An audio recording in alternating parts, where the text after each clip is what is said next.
Hello everyone. और आज के वीडियो हम लोग दो न्यूमेरिकल्स लेने जा रहे हैं रिवेटेड जॉइंट्स के ऊपर। और इसके बाद मैं बहुत ज़्यादा श्योर हूँ कि आप लोग जो है इससे रिलेटेड अगर कोई भी न्यूमेरिकल आएगा तो आप उसको सॉल्व करने हैं, बिल्कुल भी आपको दिक्कत नहीं होने वाली है। शेयरिंग ऑफ रिवेट्स जो हमने पढ़ा, बियरिंग ऑफ रिवेट्स, अगर आपने पिछले वीडियोस नहीं देखे हैं तो प्लीज़ प्लीज़ उन्हें देखिए।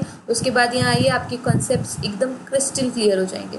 ओके, तो शेयरिंग ऑफ रिवेट्स के बारे में देखने वाले हैं, bearing of rivets, tearing of rivets और एफिशिएंसी ऑफ रिवेट्स के बारे में देखने वाले हैं कि कैसे फॉर्मूलाज हम पुट करने वाले हैं, कैसे वर्क करते हैं। थोड़ा सा यूनिट का भी परेशानी रहती है तो वो भी हम देख लेंगे इस वीडियो में। और चलिए शुरू करते हैं। सबसे पहले हम पहला क्वेश्चन लेते हैं, इसको एक बार ढंग से पढ़ लिया जाए तो अच्छा रहेगा।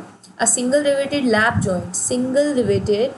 Joint is made in 12 mm thick plates, मतलब 12 mm थिक प्लेट्स, यानी कि टी हमें दिया हुआ है, यानी कि हमें 12 mm यानी कि टी दिया हुआ है 12 mm। सारे यूनिट्स याद रखिएगा, mm में होनी चाहिए। उसके बाद डायमीटर हमें दिया हुआ है 22 mm, ठीक है, यहाँ से आप देख सकते हैं। अच्छे से दो बार पढ़िएगा क्वेश्चन, उसके बाद समझ में आएगा। Determine the strength of the rivet, हमें क्या पता करना है, स्ट्रेंथ पता करना है। ओके, इफ द पिच दी हुई है हमें 60 mm, क्या दी हुई है 60 mm, यहाँ हम लिख लेंगे small p equals to 60 mm, दिख रहा है कर्सर पे, ध्यान दीजिएगा दोस्तों। उसके बाद take allowable stresses in shearing stress दिया है 60 मेगापास्कल, ओके, MPa। उसके बाद बियरिंग दिया है 150 और हमारे पास टीयरिंग दिया है 80। Okay, MPa is equals to 1 newton per mm², इसलिए हम ये इक्वल ही होगा दोनों। MPa is equals to newton per mm², तो ये दोनों यूनिट सेम होती है। GPa that is giga pascal, वो इंटू 10⁻³ की इक्वल होता है न्यूटन mm² के लिए। तो यहाँ पे कन्वर्जन की ज़रूरत नहीं है दोस्तों, तो डायरेक्टली 80 MPa दिया है तो उसको सिंपली 80 का 80 और MPa की जगह हमने क्या लिख दिया, न्यूटन पर mm²। ओके, इतना समझ में आ गया। शेयरिंग ऑफ रिवेट्स का फॉर्मूला आप लिख दीजिए, PS equals to tau is what, shearing stress हमें यहाँ कितना दिया हुआ है 60 दिया है, π/4 into d²। d is diameter, तो डायमीटर में 22 दिया है, 22 का स्क्वायर। सॉल्व कीजिए, यहाँ पे 3 के बाद पॉइंट लगा दीजिए, किलो न्यूटन कर दीजिए न्यूटन को, दैट्स इट। उसके बाद बियरिंग ऑफ रिवेट्स का हमारे पास फॉर्मूला क्या होता है, bearing stress that is sigma b into t that is thickness 12 mm first line में दी हुई है, वो लिख देंगे हम डी डायमीटर। ओके, लिख दिया। उसके बाद सॉल्व कर दो, 3 के बाद पॉइंट लगा दो, तो हमारे पास क्या आ गया, किलो न्यूटन में आंसर आ जाएगा। ठीक है, आ गया। उसके बाद टीयरिंग ऑफ द प्लेट दिख रहा है हमें, ठीक है, तो टीयरिंग के लिए क्या होगा, PT से रिप्रेजेंट करेंगे, तो उसका होता है sigma T that is tearing stress, P minus D that is pitch minus diameter into t that is thickness. ठीक है, सारा कुछ इंटू में, यहाँ पे कुछ भी मतलब P माइनस डी छोड़ बाकी सब इंटू में यहाँ पर। Okay, sigma into P minus D into T. Okay, 80 रख देंगे, सिग्मा टी की वैल्यू हमें 80 दी हुई है, देखिए टीयरिंग एज 80 मेगापास्कल। ओके, और यहाँ पे 60 माइनस 22, 60 वॉट इज 60 पिच, ठीक है, थिकनेस रख दिया हमने, डायमीटर रख दिया, सॉल्व कर दिया, आंसर आ गया।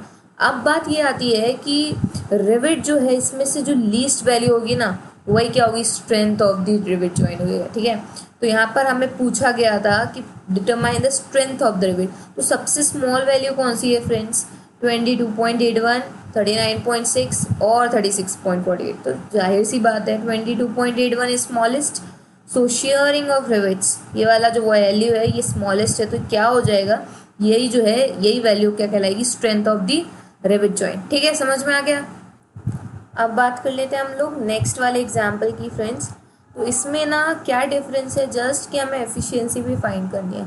तो जो फॉर्मूला था ना, एक बार आप रिवाइंड कीजिए अपने माइंड को, कि जो हमारा जो फॉर्मूला था उससे हम समझ नहीं पा रहे थे इतने अच्छे से कि एफिशिएंसी कैसे फाइंड की जाती है, क्या लीस्ट वैल्यू किसके ऊपर रखना है, किससे डिवाइड करना है। तो इस वाले एग्जाम्पल के थ्रू हम अच्छे से समझने की कोशिश करेंगे कि एफिशिएंसी कैसे फाइंड की जाती है। चलो ये शुरू करते हैं। 2 plates 10 mm thick are joined by a double riveted lap joint। Double आ गया ना, तो अब हम क्या करेंगे, 2 का इंटू करते जाएंगे। ठीक है, वहाँ पे सिंगल था, याद करो पहले वाले एग्जाम्पल में सिंगल था इसलिए हमने 1 लिया था। अब यहाँ डबल है तो 2 लेंगे, ट्रिपल होता तो 3 लेते, बट डबल ही होता है जनरली, तो डबल यहाँ पे दिया हुआ है तो हम डबल लेंगे, मतलब 2 लेंगे। ओके, जिससे यहाँ पे 2 इंटू दिखा है। चलो अब क्वेश्चन देख लेते हैं।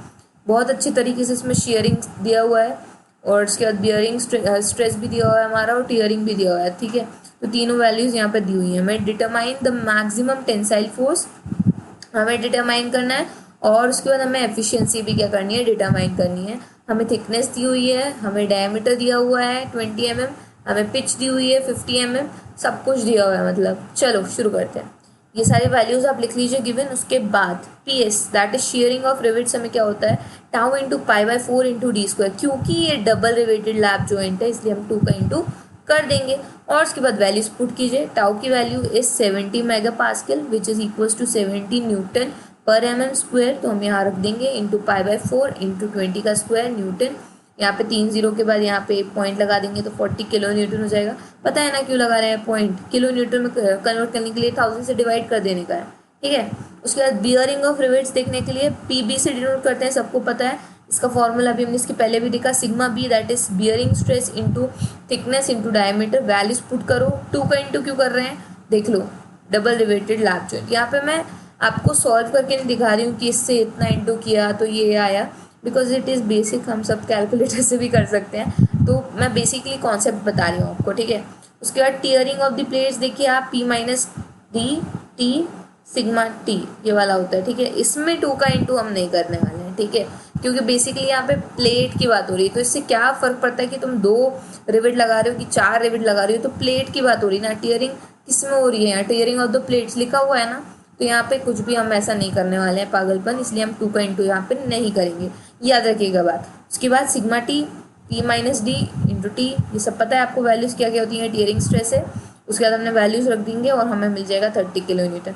इसमें ये देख लो सबसे पहले फटाफट की सबसे छोटी वैल्यू कौन सी है, 44, 64, 30, 30 tearing value is less, okay, least 30 kilo Newton सबसे कम है टीयरिंग वाली, ठीक है। अब देखते हैं, तो देखो यहाँ पे भी ये लिख दिया उन लोगों ने, the minimum tensile force on the joint is the least of the above mention. जो सबसे ज़्यादा मतलब सबसे मिनिमम जो टेंसाइल फोर्स लग रहा होगा वो ऊपर में जो 3 निकले हैं पी एस पी बी और पी टी, उनमें से जो सबसे कम होगा वही होगा। तो 30 किलो न्यूटन हमने देख लिया सबसे कम है। अब हमारा एक क्वेश्चन सॉल्व हो गया, उसके अंदर हम देख लेते हैं एफिशिएंसी हम लोग कैसे निकालने वाले हैं। उसके पहले जो है हमें देखना पड़ेगा कि प्लेट पर पिच लेंथ क्या है, मतलब कैपिटल पी का फॉर्मूला क्या है, क्योंकि हम जानते हैं एफिशिएंसी इक्वल्स टू लीस्ट, इन तीनों में से लीस्ट कौन सा है वो रखेंगे ऊपर, पी एस पी बी और पी टी में से, यानी कि 30 रख देंगे, ठीक है। और नीचे 50 कहाँ से आ रहा है, ये 50 ये जो है पिच हम फाइंड करने वाले हैं पर लेंथ में, ठीक है, पिच लेंथ। उसके बाद प्लेट पर पिच लेंथ, समझ गए ना।